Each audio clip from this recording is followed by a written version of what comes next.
Hello viewers, welcome back another video of the article arc. Why winter flu returns with a vengeance. Last week's panic over HMPV virus was unwarranted, but vulnerable people should stay cautious about winter infections. While most of us obsessed over whether a new virus had swamped China and would cross its sources, fact is every country goes through a wave of common respiratory infections in winter months. In fact, the flu has become hydrated monster that mutates and evolves faster than we can fight it. Sometimes it triggers secondary infections.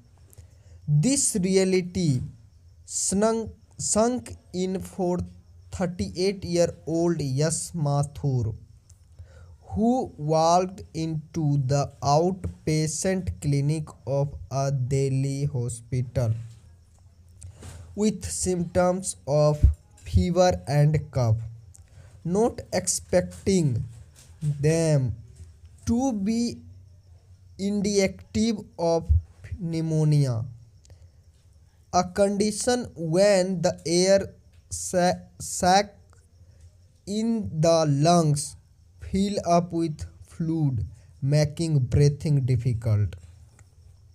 Since he did not have chronic illness like diabetes or hypertension and is a non-smoker, doctors assumed he had the seasonal flu. They thought he would get better with proper nutrition, hydration, and rest, except he didn't. His fever did not able despite paracetamol, and with worsening symptoms he had to be admitted to hospital. Yash was diagnosed with pneumonia caused by the bacteria Streptococcus pneumoniae and was put on antibiotics. While usually viruses like influenza trigger most of the respiratory tract infections among the young and elderly during winter, every once in a while doctors pick up bacterial infections too. Sometimes they are secondary infections following a viral one that can cause severe symptoms and distress across age groups. Globally, there were 12.8 billion upper respiratory tract infections and 9,600 deaths in 2021, the highest among infectious disease according to a global burden of disease analysis. Researchers at Duke University, US, found that influenza viruses have a genome that not DNA, which is a storehouse of information of the organism, but is made up of RNA, which distributes this information as needed. They are able to evolve very quickly, up to 1 million times faster than humans and other mammals. That's why global surveillance to track the evolution of these viruses is as important as testing, some things we tend to ignore.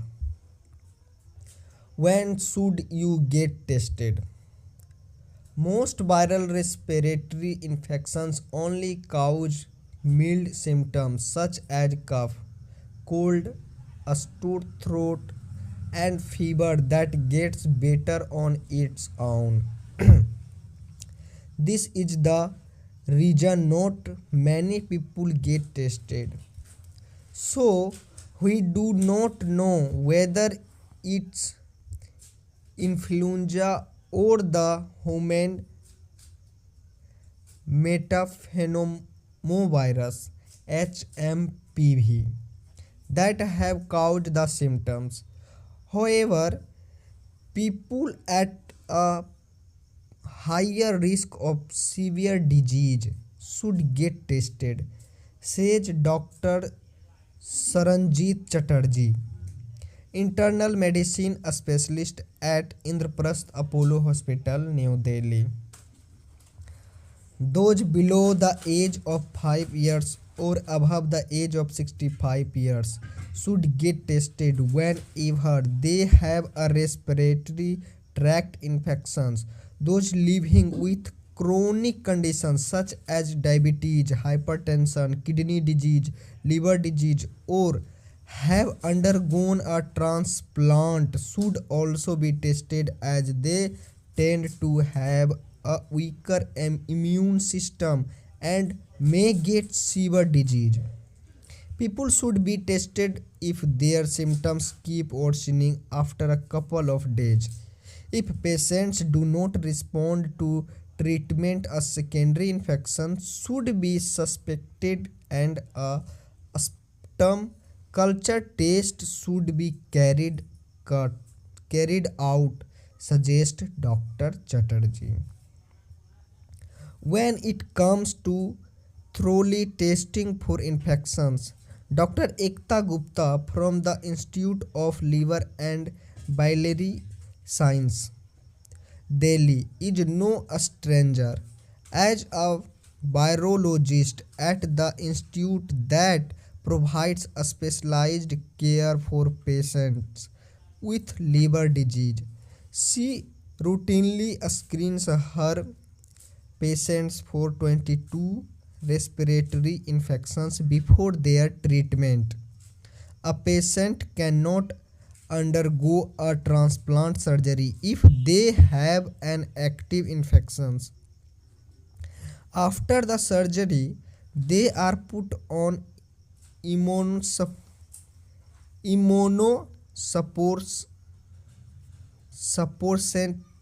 that can lead to these infections spreading further. So we follow something called the syndrome approach to testing, which essentially means that if they have respiratory symptoms, they get a respiratory panel test to identify a host of pathogens. If they have gastrointestinal symptoms, they can get a GI panel test, explains Dr. Gupta. The respiratory panel used by the institute tests for 22 respiratory viruses, including influenza A and B lineages, parainfluenza virus HMPV, respiratory syncytial virus RSV, rhinovirus, adenovirus, and coronavirus. Among others, an RT-PCR test is done using a single kit that can detect any of these infections. These tests are expensive, costing at least Rs 8,000 per sample. This is the reason it is neither used nor needed in most hospitals, she said.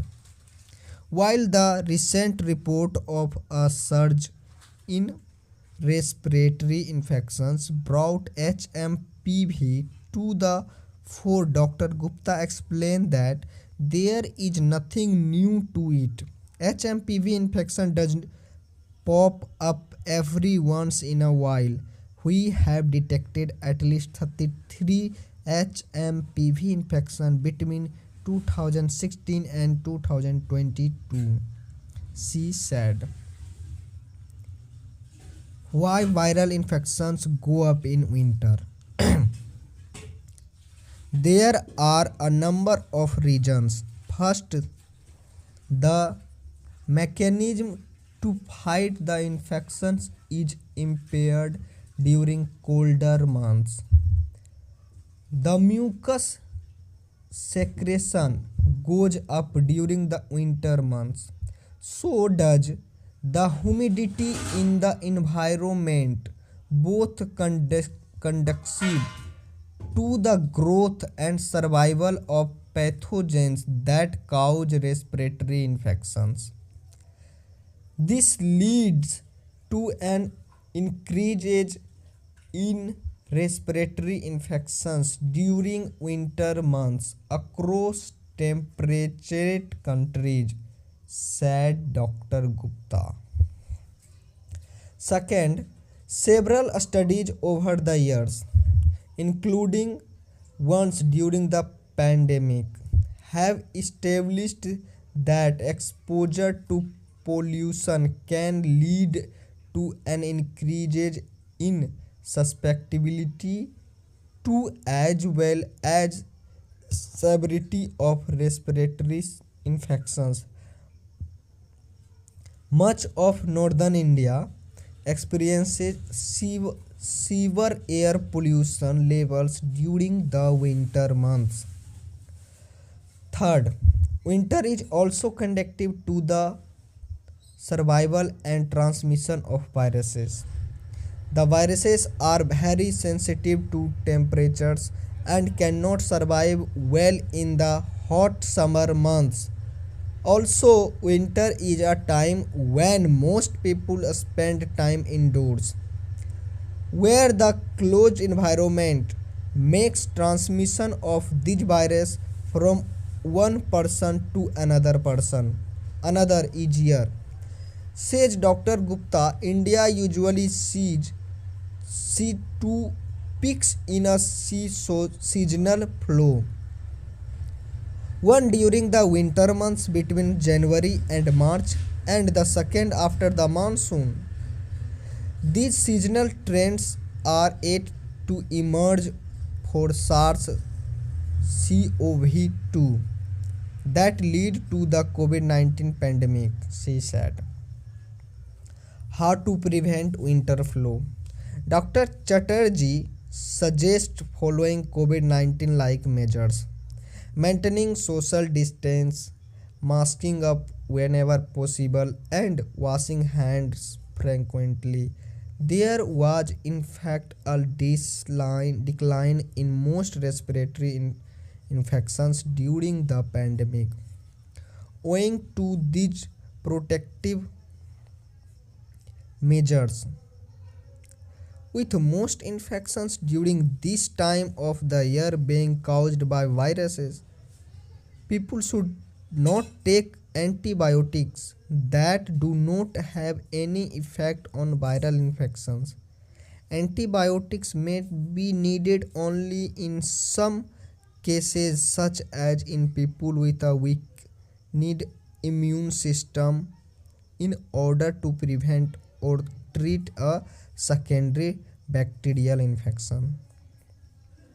Other than that, antibiotics are of not much use, so people should consult with their doctors before taking these medicines, said Dr. Chatterjee. Another way that people can protect themselves is to take vaccines. Dr. Chatterjee says that there is no need for additional COVID-19 vaccines, but suggests that the elderly and those with chronic conditions take the pneumococcal and influenza vaccine as per their doctor's recommendation. When should you go to a doctor?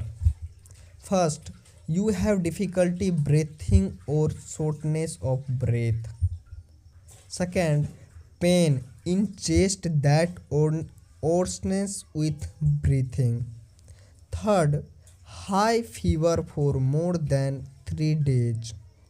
Fourth, if you are over the age of 65 years, immune immunocompromised or have chronic condition such as diabetes. If a child under the age of 5 gets sick, so you understood why winter flu returns with a vengeance. Thank you and Jai